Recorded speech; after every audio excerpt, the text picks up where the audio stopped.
we think it's just us. We think, oh, it's just writers that go through this because we're alone in our garret. But actually, all creatives seem to go through this phase or these pillars because we're all stretching ourselves all the time. We're all putting something of ourselves out for public view, for public scrutiny. And as much as we don't want the public to see it, we also want them to devour it as well. So there's this real kind of conundrum that we sit in. And thinking about your boat analogy, there's this kind of perfect storm that's always going on as we try and navigate these waters. Hello, fellow creative voyagers. This week on the Indy Author podcast, I talk with book coach Emma Dhesi about 4 pillars of author success: awareness, acceptance, growth, and fun. She shares insights into the ups and downs of the writing journey and how to maintain focus and joy throughout the process. We discuss the importance of aligning your plans with your goals and of staying true to your writing style and pace. We also touch on the psychological aspects of writing, marketing, and promotion. And Emma provides advice on maintaining balance and avoiding burnout while pursuing writing as a career or passion. And now, let's hear from Emma Dhesi about 4 pillars of author success. Hello, and welcome to the Indy Author podcast. Today, my guest is Emma Dhesi. Hey, Emma, how are you doing? Hey, Matty, I'm very well. Lovely to see you. Lovely to see you as well. And to give our listeners and viewers a little bit of background on you, Emma Dhesi is a bestselling author and certified book coach who educates and inspires first-time authors to fulfill a calling and write their debut novel. Emma lives in Edinburgh with her husband, 3 children, and 3 cats, and is passionate about helping authors achieve their dreams through her individualized mentoring. And in fact, Emma and I talked a little bit about the idea of book coaches in episode 186, The Power of a Book Coach. So if people are interested in hearing more about Emma's position on book coaching and some helpful tips, regardless of whether you get coaching or not, they can check that out. And I was very excited to have Emma back on the podcast to talk about a recent concept I've been hearing her talk about, which is the 4 pillars to author success. Yeah. And so, Emma, whenever I talk with a writer who has developed sort of a theory or an approach or recommendations about something, I always like to start out by asking, what did you see in your writer community that made you feel like this was a needed piece of information to get out there? Because, what did I see? So, if I think about my own writing experience, my own experience of being a writer, I'm sure you feel the same way. There's ups and downs to this all the time, not just within the writing of the book itself, but then the things that come after the writing of the book, whether that be the actual publication of the book, talking about the book, marketing and advertising the book. All stages of it, I've noticed that there's this big up and down process whereby sometimes I'm absolutely in love with it. And then there's other times when I absolutely hate it and think, why did I even come into this in the first place? And then there's a sort of in-betweeny bit as well where things are kind of plodding along nicely. And then through my coaching, I've also noticed that with my students, obviously predominantly in the actual writing side of it, I see the ups and downs that they go through. And because I work with my clients, my students, for 12 months at a time, as they write that book, I really kind of see that up and down shift with them over the course of that 12 months. And then even just looking sort of wider than that, if I look at Facebook or I see what's being shared on Instagram or Twitter or any of the other sort of communities that I pop in and out of, I see the same thing, that people are going through similar experiences, similar ups and downs, similar moments of confidence, and then huge imposter syndrome. And all of that comes into the mix at all different stages. And so I realized, this isn't just me going through this. This is not just me and my own insecurities and my own hang-ups and issues. Actually, we've all got this. And I've got friends who are creatives in other spheres, whether they be musicians or they be sculptors or they be painters. And I think when we're in the writing space, we think it's just us. We think, it's just writers that go through this because we're alone in our garret. But actually, all creatives seem to go through this phase or these pillars because we're all stretching ourselves all the time. We're all putting something of ourselves out for public view, for public scrutiny. And as much as we don't want the public to see it, we also want them to devour it as well. So there's this real kind of conundrum that we sit in. And thinking about your boat analogy, there's this kind of perfect storm that's always going on as we try and navigate these waters. So really it was just through observation, and having been doing this now for 10 years, it's something I see repeatedly again and again and again. And as I've been thinking about this process and these pillars, I realize it's not even just us who are in the indie space or newer authors. I see it in well-established authors as well. So it applies to everybody, I would say. Yeah, for sure. So now you've piqued our curiosity. So talk us through what the 4 pillars are. So the first pillar is awareness. Just be aware of where you are. So it might be that some of our listeners, they're just literally just starting out. They're picking up a pen or tapping on their keyboard for the first time. It's something that's kind of come into their zeitgeist and they're just starting out. They're just doing those few first workshops that we've all done at our local library or at a local, somebody who's running a class from their home even. So we might even be just through the gates, but equally we might be at the point where we've published let's say finished our first draft of our first novel, or we have published our first book, or we've published 5 books, or out with the actual writing, perhaps somebody's just done their first podcast. So it's just being aware of where you are. Are you right at the beginning? Have you kind of moved along the path a little bit? Have you moved along the path quite a lot? And being able to kind of look back, if you're a little bit further along and acknowledge that you've come a distance. Equally, we've got a long way to go, because hopefully we're all going to be doing this until the day we're no longer here. So there's a long way to go still. So it's just being aware of where we are on that path. I think we get very caught up in the moment that we don't often take a moment just to reflect on where we've come from and where we're going towards and where we are. So awareness, that would be very much the first pillar. And actually, in fact, I was at an entrepreneurial event last weekend, and it was really nice to be there. The energy was fabulous. It was a 3-day event. And as I was there and I was kind of listening to what other people were saying and questions that were being asked, and I realized, wow, okay, for me now, these questions are very beginner questions. A lot of the people are asking things that around the insecurities they've had as they're setting up a business. I'm now, 6 years in, 5-6 years in. My question, I still have a lot of questions and a lot of insecurities about it, but they're further along. And that was one of the realizations I was able to make even within that space, was an awareness that, I've been doing this for a wee while and I'm not green around the gills anymore. And that felt nice to take that moment just to kind of be aware of that and acknowledge that. So it gives us a little boost, I think, when we realize how far we've come. So that's nice to just recognize. Yeah, I just recorded, I think because of scheduling oddities, the episode I'm referring to will come out 2 episodes after this one, but it was about imposter syndrome with Diane Valera. And this is going to be a really nice companion piece to that.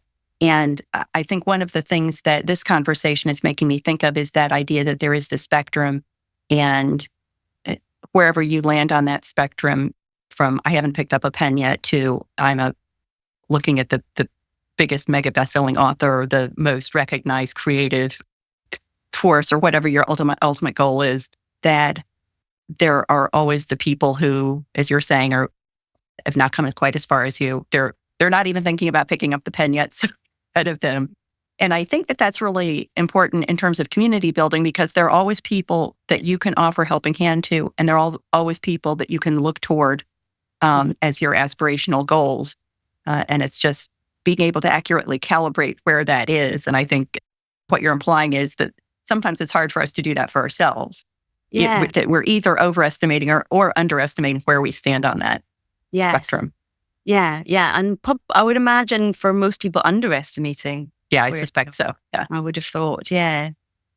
Yeah, and I think in the indie space as well, I've been thinking about this recently, about how important it is for us to find other indie authors to be aspiring towards what they've achieved so far, rather than necessarily the big traditional people who have got all the money and all the sort of agency behind them. But actually, we're in a slightly different space, and I've been just been thinking about that a little bit more, that it's important for us to recognize that we are in a different space, be aware of that we're in a different space, and look around for I think maybe I'm speaking for myself here, but I think we still too often do look to the big traditional names who have got the big posters and the big marketing behind them, that's what we aspire to. When actually we can have our anonymity, but still earn a good living through our books. Yeah.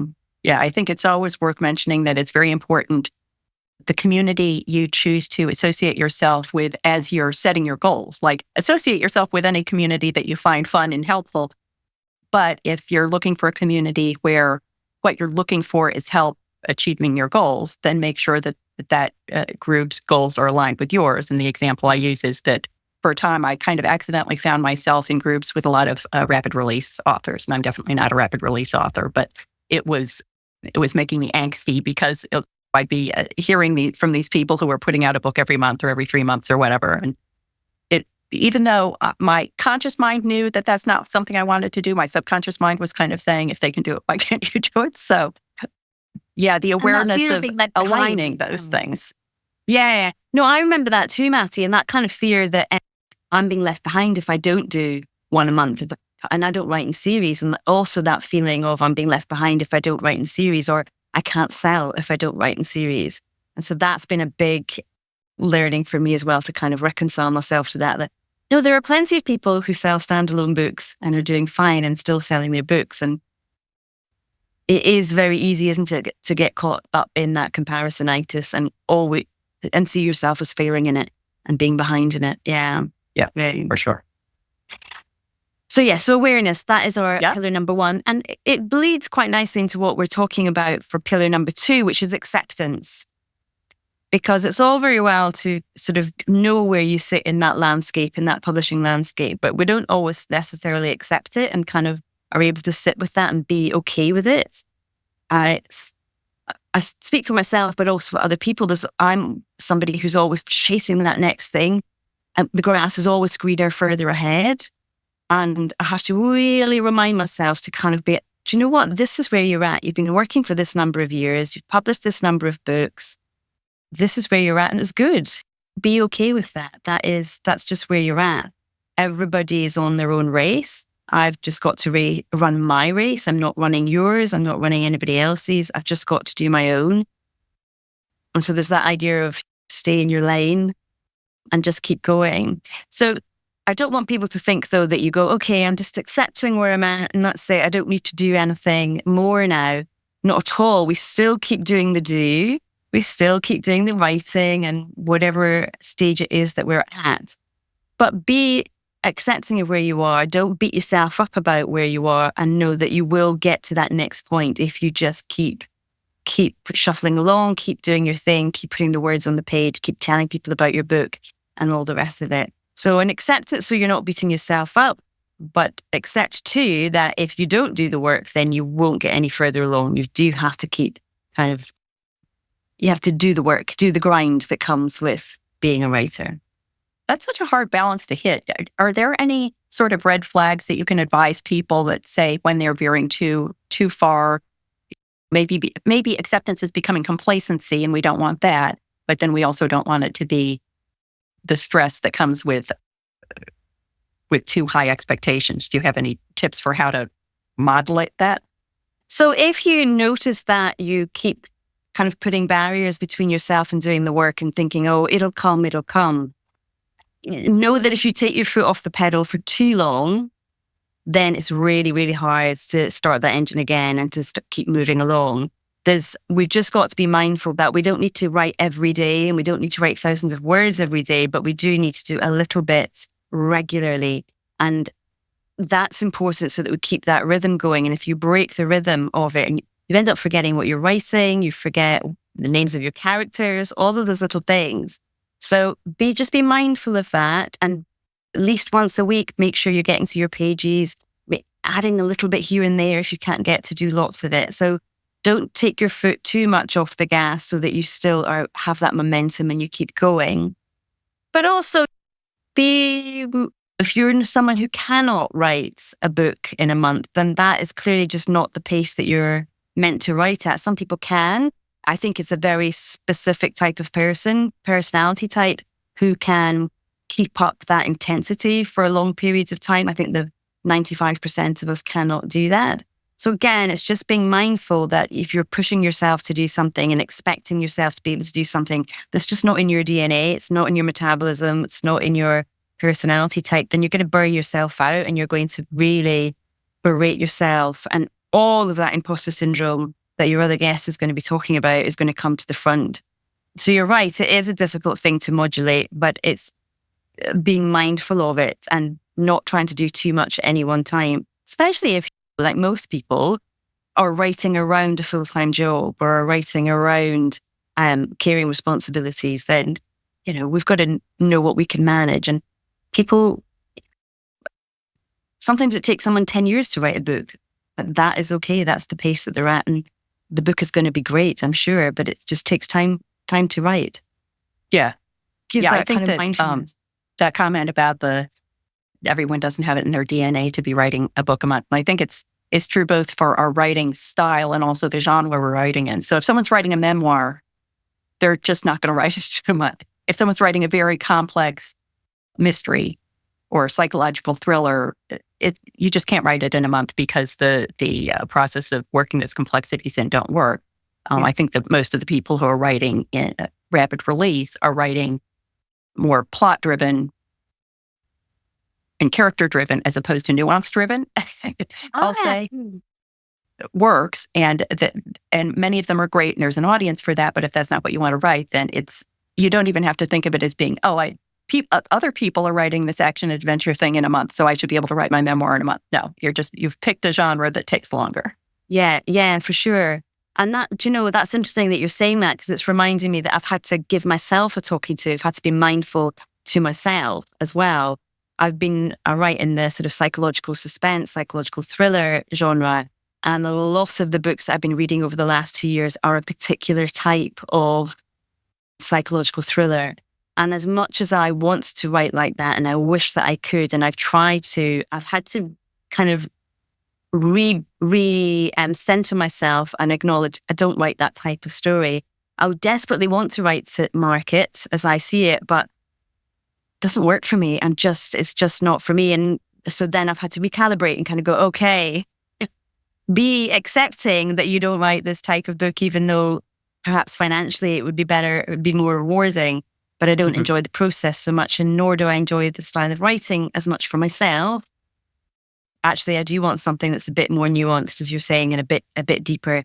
So these pillars we jump through all the time. It's not your one and done. As we move through our careers and our writing life, we're constantly going through them and recalibrating. So I've just had to accept that's not the kind of story I write. Yeah. Okay, so awareness and acceptance. And then the third pillar is the hardest pillar. And that is the growth pillar. And that comes in the writing of the book, for example, getting that first draft down, which some people absolutely hate doing. There's growth that comes from that. Then there's the revision period, say, and some people don't like that particular phase. And so when they go through that, that's a real growth period for them. If we move to kind of a publishing side of things, some people are nervous about that. They don't like doing that. They're kind of anxious about learning to format, learning how to actually upload your book. I was doing a talk recently, and what the biggest question for people was, how do you get a book cover up with the book? How do the two come together? And that has been really intimidating for a lot of people. And so a little bit of their growth for that was being able to see actually how simple it is on the Amazon platform or whatever. It's not as tricky as they thought. But for those who were just coming into the sphere, into the area, it did feel overwhelming, and it did feel like it was putting them off. Then further down the road, we've got things like doing podcasts and marketing and sales and all of that. And that is definitely a big growth for indie authors, I would say. What do you price your books at? How do you talk about your book? How do you ask for the sale for your book? All of these things feel very icky and difficult. But once we've been through it once and we've taken that deep breath and gone for it, we go through that period of growth. If I just go back to the idea of actually writing the book, I think that is the most difficult bit for everybody, particularly if you're writing your first couple of books and it still all feels very new. It feels all very sticky still. You don't yet fully know your own process about how you write a book. That can feel like an uphill battle, and it can feel, it's just never ending. Will this book ever come to an end? Will it ever be done? And it's the hardest. And this is where most of our insecurities come up when we think, why am I doing this? This is a rubbish idea. No one's going to want to read this book. I'm confused. I can't remember who was thinking what when. I can't remember what happened when. If I don't know what's going on, a reader's never going to know what's going on. So all of these insecurities come up. But if we persist with it, if we keep going and just plod on little by little until we get to the end of that whole process, we're going to look back and see just how much we've grown as, first of all, writers, but secondly, as people as well, about how that personal growth very much coincides with the writing growth that we do. And I'll be honest here, Matty, as well. I'm writing book it'll be my 7th manuscript. I'm still feeling that growth because with every book I write, and I'm sure you're the same, we're always wanting it to be the best. We want to push ourselves that little bit further and either have a more convoluted plot line, a more clever plot line, or deepen the characters that we're writing about, or add in that very, very clever subplot.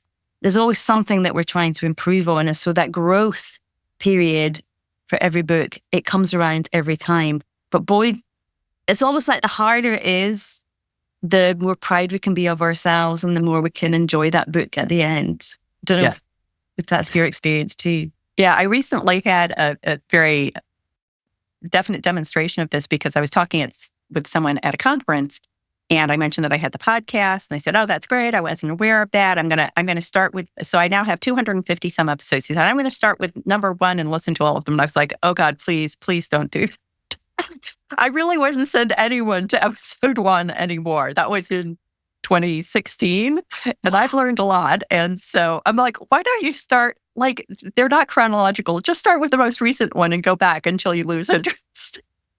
But yeah, I could definitely see the growth pattern there. Yeah. And so it's in everything, isn't it? It's everything that we do, from the writing to the marketing, to the publishing, to everything, all aspects of being an authorpreneur. And that author business, we can apply that to it all. But it's the hardest, but it's also the most rewarding. And for those for listeners who are kind of maybe new to this, there is a lot of grunt work that goes into writing a book. There's a lot of times when you don't want to do it, when you're not inspired by the muse. And that's where the work of being a writer comes in. It's not always like we see in the movies. But if you can dig in and do that grunt work, you are absolutely going to reap the rewards at the end. Even if you decide never to publish that book, just you've been through something hard, you've been through something challenging, and you've come out the other side. And that is something to commend yourself for and give yourself a pat on the back for.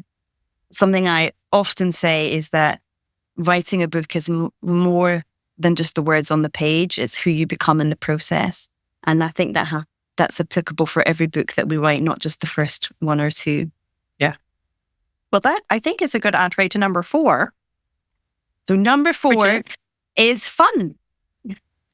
The 4th pillar is fun. I think that we forget all about this. It's funny, when we start out writing, it's usually as a way of switching off. It's usually a way of a nice way to spend our free time and to kind of indulge in some creativity and stretch that part of our brain. And we enjoy it. We can't wait to get to it. But then something happens when we make that decision that we want to publish. And for a lot of people, we then become very earnest about it. We become very serious about it. And it's got to be the best thing that's ever been written. Otherwise, what's the point? And we lose a lot of the joy that we came to in the first place. And it becomes another sort of job for us. So yes, we want to take it seriously, but we also want to enjoy it. We become entrepreneurs often because we don't want to do the 9 to 5. We want to have this more creative life and something that doesn't feel like a job. And so I think it's really important that we recognize and celebrate those little tiny milestones that we go through. Because again, it's going to help us with the awareness of where we are in that landscape.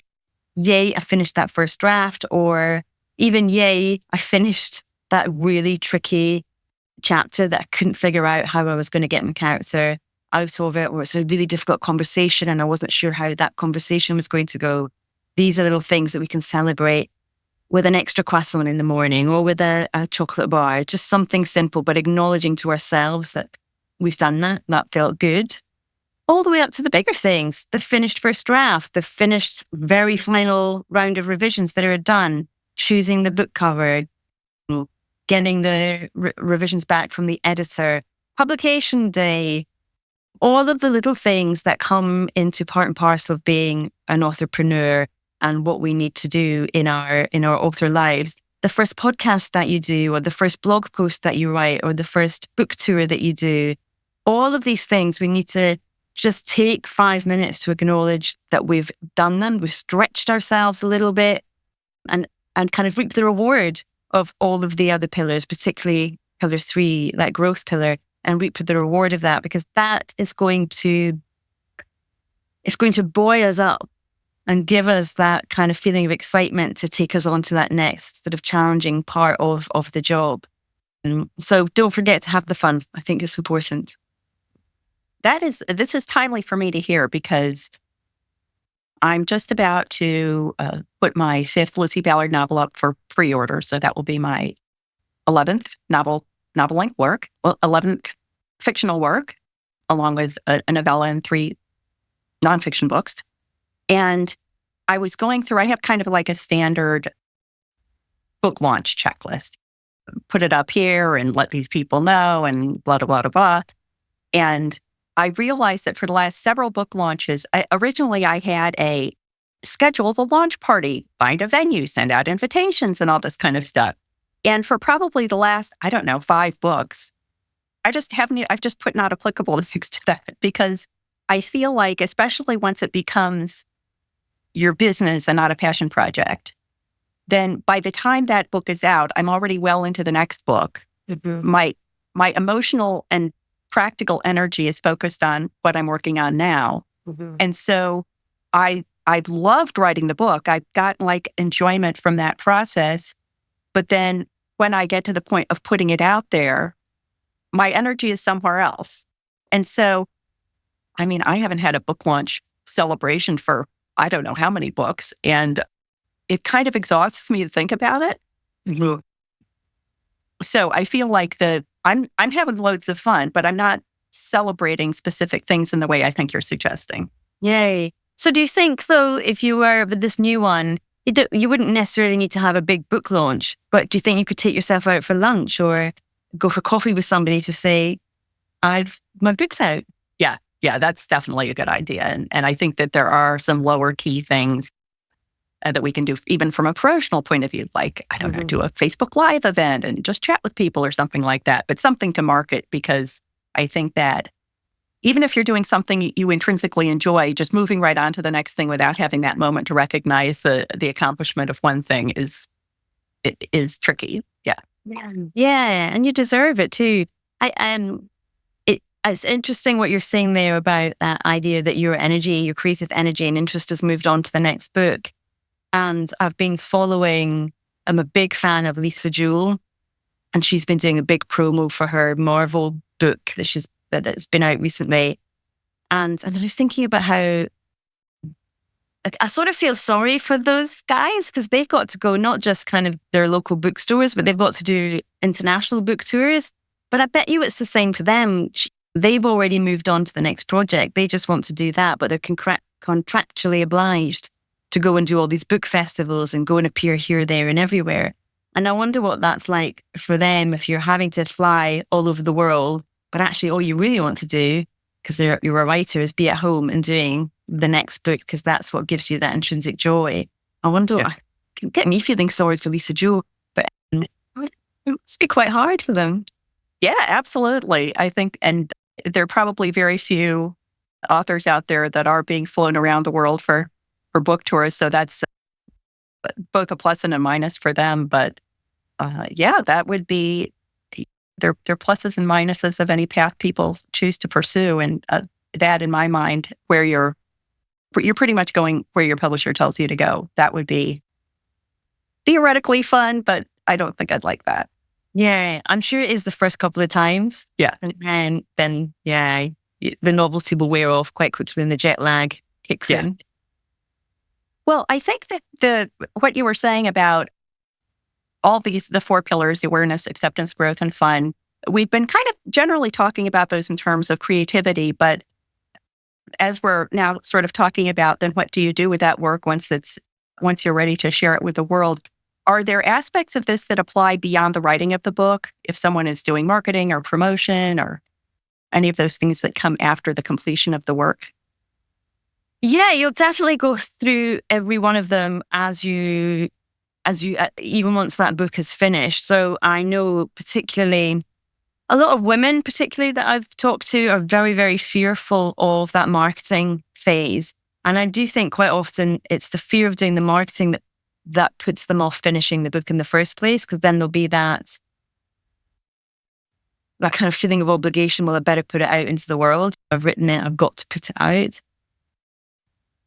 But I would say, again, just thinking if you're at that phase where you're going to be publishing your first book or you're publishing your second and you're still really nervous about it, take a moment to be aware of where you are in that publishing field.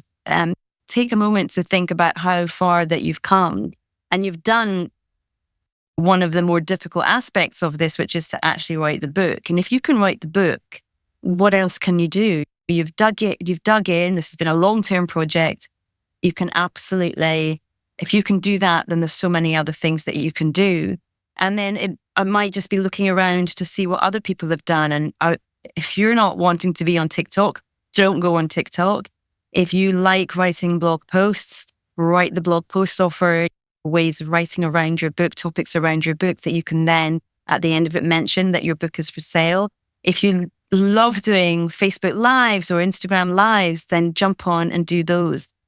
It's just being kind of being aware of what else is out there and what fits you and your personality and what is most in alignment with you if you want to sell books, if you do want people to know about your book and you want them to buy your book.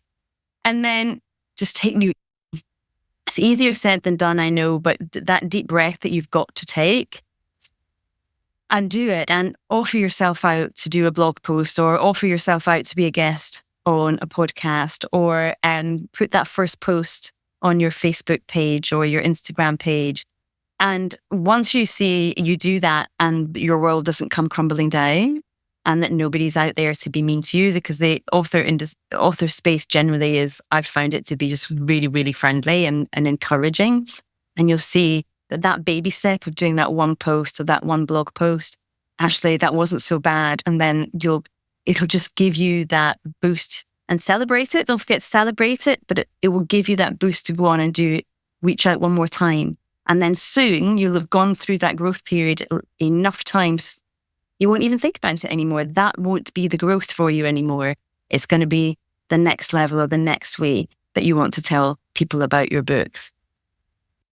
I don't know if this is quite on topic, but I know a lot of people feel icky about sales and marketing their book. But something that somebody said to me was about everything really is you're not selling. In fact, it's Denise Duffield Thomas, and she's a money mindset person. And she often sort of reminds us, you're not selling to somebody. You're just telling them about your book. You're just telling them that you've got this book and this is what it's about. It's up to them if they want to go and buy it. It's up to them if they are interested to read your story. You're not forcing them. You're not telling them that they've got to do it. You're just letting them know it's there. And if they want to, this is how they can buy it. And that's it. And that for me was a real bit of growth that really helped me kind of feel a lot easier around saying to somebody, if you want to buy my book, here's the link. I'm not putting their arm behind their back and telling them to. It's up to them. But if I don't tell people about it, they're never going to know about it. So that's something that's always helped me kind of move through that. I think the extent to which you can look at marketing as letting the people that are going to value your work know that it's available is helpful. And also the extent to which you can make that sort of a virtual conversation and not just a billboard is good. If you were chatting with someone at a cocktail party and they just kept thrusting their business card at you, you don't want to be that person. But if you're chatting with them and the topic of books came up or the topic of your profession came up and you mentioned it, then that would be very natural and the information you would share with them would be very hopefully intriguing to them. And if you can think of marketing that way and promotion that way, that can be helpful. And the other thing that made me think of is that it makes me sad what you said about some people have finished a book and don't put it out because they're afraid of the marketing side, which is kind of heartbreaking. And my position is always that any approach is fine as long as what you do and what you want to get out of it are aligned. And so if someone has finished their book and they're like, oh, I don't know if I want to go through the whole process of marketing and promoting this. I was like, okay, well, don't market it and promote it. That's fine. This will be available to your friends and your family, and you're not going to retire or even maybe go out to dinner on the proceeds, but you will have had a book that is there for the people that you love to look at if you want to. If their hesitance is they still feel icky about the promotion and marketing, or it's just not their goal, then that's fine. But I also think, and this is a little bit of a preview of the conversation I'm going to have with Diane Blair in a couple of weeks, is the hesitance because you're not comfortable with marketing, or is your hesitance because you don't think the book is good enough? And looking at that, what's really behind the feeling you're feeling, and trying to be as impartial and honest about it as you can. And if you're saying, well, actually, it's because in this mystery, I feel like I didn't tee up the ultimate reveal effectively for the reader, or I'm really uncomfortable with what I am assuming about the motivation of the villain, or whatever it might be. Like, your subconscious may be giving you a message that you don't want to put it out because it's not ready to be put out. And so I think that's an important awareness thing. Yeah. To say, try to be very honest about what's driving the hesitance you're having. It's so funny, isn't it? We think we're getting into book writing because we want to tell stories, but actually there's this whole kind of psychology behind it all as well. And it's we really have to kind of dig into ourselves and our own. If we've not got someone else who's going to do all of this for us, we have to dig into our own psychology and understand, first of all, as you're saying, what is it that we do want with our books? What is our own idea of success with either all of our books or this particular book? And then see what underlying things are coming up for us around why we're not telling people about it in the way that we could. And what I've found interesting as well is we talk a lot about imposter syndrome and comparisonitis in the writing space. But what I've realized too, for a lot of people, there's a whole heap of money psychology that goes around behind that as well. And that idea that you might be putting a book out there and then you feel like you're getting money for not doing anything because it's this don't think that. Yeah. And the guilt then that can come with that. And a lot of people feel bad because there's a lot of bad things happening in the world. And who am I to be doing this? It feels so trivial in comparison to what's going on. So there's a lot of things that can get in the way of us, not just writing the book, but then, putting it out into the world and talking about it and sharing about it. I've certainly this was not what I expected when I got into book writing. I thought it was just going to be a breeze and it was going to be happy and it was all going to be lovely. But I've had to really dig into myself and kind of uncover my own insecurities. Well, and I doubt that this is going to apply to any listeners, because if a listener is listening to something called the Indy Author podcast, this probably doesn't apply to them. But I think that the very, very first awareness step that people need to take is, what is motivating them to embark on this voyage? And I think I've restrained myself from actually saying this out loud, but I've been to writers group meetings where there's this inevitable conversation like, can I call myself a writer? And I've either said or thought, are you writing? Yes, you're a writer. Are you not writing? You're not a writer. And I think that some people very early when they talk about this, they say they want to write, but what they really mean is They want to be able to describe themselves as a writer. Mm-hmm. And that's the base level requirement of being a writer is writing. It may not be ever publishing. It may not be ever marketing. It may not be ever doing all the other things, but you have to be writing. And so for these people who go month after month or year after year, and they say they want to be a writer, but they're not doing any writing, maybe just step back from that, because there's something there that you want, but perhaps pursuing it with words on a page is not the way you want to do it. And it makes me sad when I see people investing energy in a pursuit of something that I think intrinsically they really don't want to do. Yeah. Yeah. Isn't that interesting? I've got a course called Unlock Your Creative Block. And in that, that is something I have talked about, because I think if we've been writing the same book for 10, 20, 30 years and never really progressing with it, it's almost become a habit, and it's kind of ingrained itself as within our identity. And we say to ourselves, no, I want to write this book. I really, really want to write this book. But it might have been that actually you wanted to be a writer 20 years ago, but that ship has sailed and you've moved on as an individual. And actually that no longer fulfills you. It no longer lights you up. It doesn't give you the spark that it once did. In actual fact, wouldn't it be wonderful if you just let it go and say, actually, I don't want to do this anymore? And so that you can lift that weight from your shoulders and have the freedom, and without any guilt or shame around it, to actually, well, go and do something that does light you up now. Now you're free to put that energy somewhere else that is much more aligned with where your life is now than it was when you were in your 20s. Yeah. Well, it is always lovely to speak with you. And I think we've just done a great tee up for you, just giving a little bit of background about what you do when you're not chatting with me on podcasts. So please let everyone know where they can go to find out more about you and what you do online. Oh, thank you. The easiest place to find out about what I do is my website, emmadhesi.com. And I help writers in two ways. First of all, there's one-to-one coaching, which I absolutely love. And that is a 12-month mentorship. So I work with women one-to-one for 12 months who are working on their first book.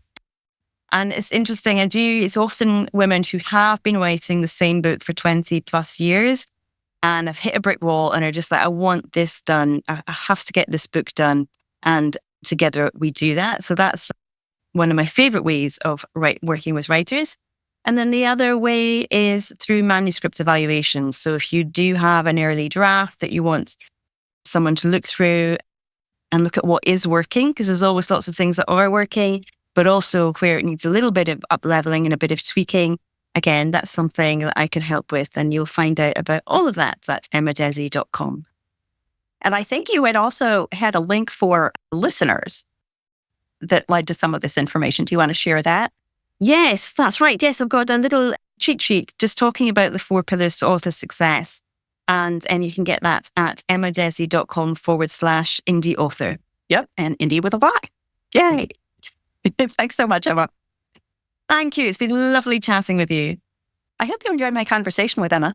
What are some personal milestones or small victories you celebrate in your writing journey? And how do you make sure to have fun and enjoy the process? I would love to hear your thoughts. Just leave a comment on YouTube. Emma mentioned the challenges of making that leap into promoting her book, including venturing onto podcasts. And I wanted to use it as an opportunity to put in a quick plug for my Pod Pro author coaching service, which can help smooth the way to those kinds of opportunities and make you feel comfortable in front of the camera and behind the mic. And if you'd like to learn more about that, just go to theindyauthor.com, click on services, and then choose Pod Pro author coaching. And if you got value from this episode and were thinking, I wish I could buy Matty a cup of coffee, you can do that. Scroll to the bottom of any page at theindyauthor.com and click Buy Me a Coffee. Until next time, here's wishing you favorable winds and smooth sailing on your creative voyage.